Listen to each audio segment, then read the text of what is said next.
what it is to be African American.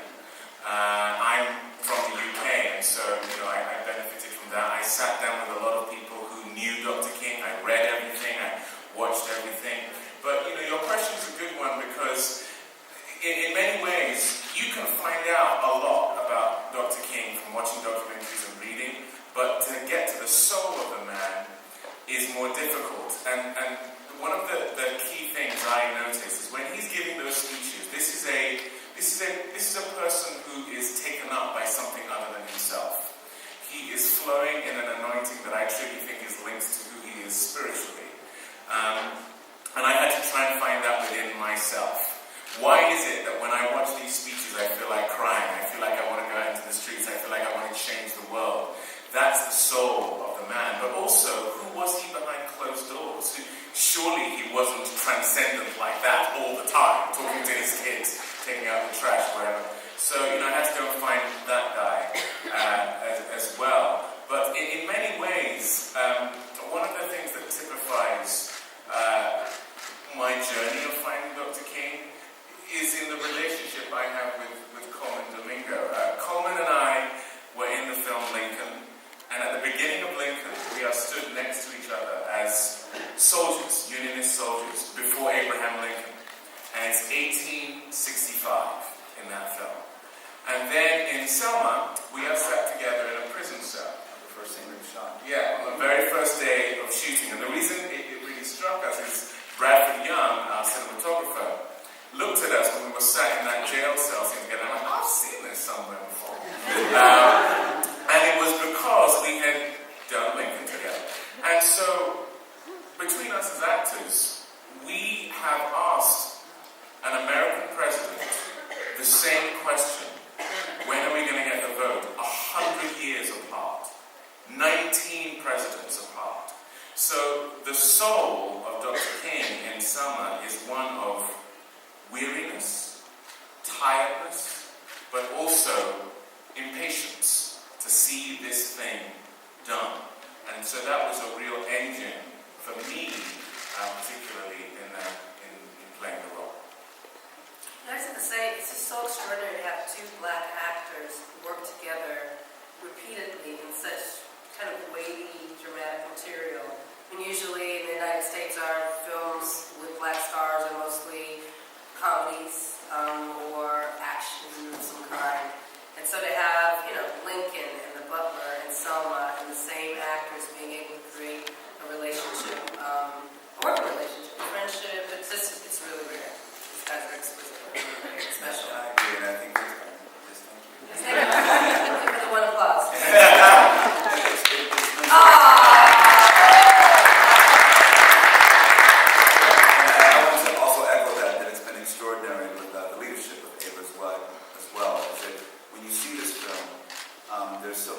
There's brother and sisterhood truly running through the film, and that translated into our lives as well. And we were there for each other, not only as actors, just learning our part and what we had to do, but times David would ask me to pray for him before he did a speech, or the kitchen scenes that Ava had. She said, "Okay, well, just how would you guys move around? You begin to know each other. We know, So there's so many layers of our own friendships and relationships in our families." And so we bring in our own relationships with our own families. And, David is a married man with 4 children, etc. Bringing these intricacies in and creating such a family and such a bond. And it's something that's, I think, unique and something that I haven't experienced. Yes, it's beautiful. So to answer your question, the role of cinema, to me, is very much about activism to me. I mean, yes, I like to keep entertained. Yes, I like to work within genre, and I love stories and action and all the things, the tools that a filmmaker has to tell a story. But ultimately, for me, it is to say something important. So whether I'm saying something about the interpersonal relationships, whether I'm saying something about history, whether I'm saying something about social ills, my film Middle of Nowhere is about the prison industrial complex. My film I Will Follow is about grief and personal fortitude. Selma is an epic story in the civil rights movement, but it also is about justice and dignity and issues around personal freedom as opposed to the politics of our freedom. And so whatever I'm doing,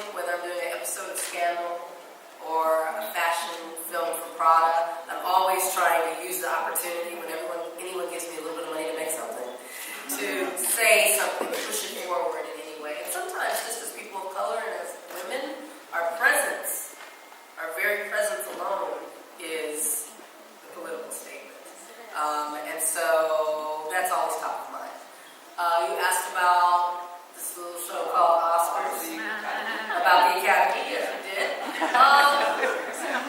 You know how I see it? I think we were nominated in some categories and we weren't nominated in others. That's how I think about it. You know, we were nominated for Best Picture. That's nothing to sneeze at. If people act like we dragged out of there with nothing in our, Best Picture. You know, a film made for $20 million. You know, by comparison, the interview, I think Mr. Franco was here earlier, the interview, which is, I think even he would say, kind of a silly comedy, $44 million to make that film. This film about Dr. King, one of the greatest, you know, living freedom fighters that we've ever known worldwide, was made for half of that, less than half of that. So, you know, the struggle to make it 7 years, the struggle to get it told within a certain framework, the struggle to, you know, get it done in 32 days, all the things that truly made it an independent picture, the odds are that it wouldn't end up as a Best Picture nominee. So I'm proud of every single person that touched the film. I think they're honored by that nomination. The song is Glory, we're nominated for Best Song. Is a song that's going to be in the culture for quite a while. Already choirs and students and people are singing this song, and it's becoming a protest song that I think will last.